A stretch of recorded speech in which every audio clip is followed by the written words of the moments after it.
नमस्कार मित्रांनो, प्रजासत्ताक दिन म्हणजे काय आणि 26 जानेवारी हा दिवस प्रजासत्ताक दिनाच्या स्वरूपात का साजरा केला जातो आपण हे आजच्या या व्हिडिओमध्ये पाहणार आहोत। पहा, 15 ऑगस्ट 1947 रोजी भारताला इंग्रजांच्या राजवटीपासून स्वातंत्र्य मिळाले।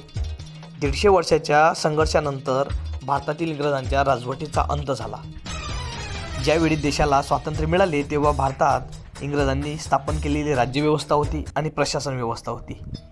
स्वातंत्र्यानंतर भारतीयांनी स्वतःची राज्यव्यवस्था आणि प्रशासन व्यवस्था स्थापन करण्याचा निर्धार घेतला आणि संविधान सभेची स्थापना केली।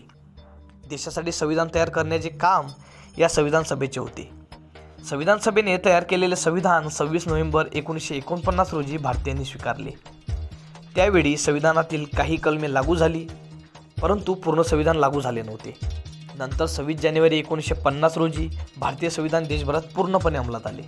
त्यामुळे 26 जानेवारी 1950 पासून भारतात कायद्याचे राज्य सुरू झाले, प्रजेची सत्ता सुरू झाली। म्हणजेच भारतात 26 जानेवारी 1950 प्रजासत्ताक झाला। त्यामुळे दरवर्षी देशभरात 26 जानेवारीला प्रजासत्ताक दिन म्हणून साजरा केला जातो। मित्रांनो, व्हिडिओ जर आवडला तर लाईक करा आणि चॅनलला सबस्क्राईब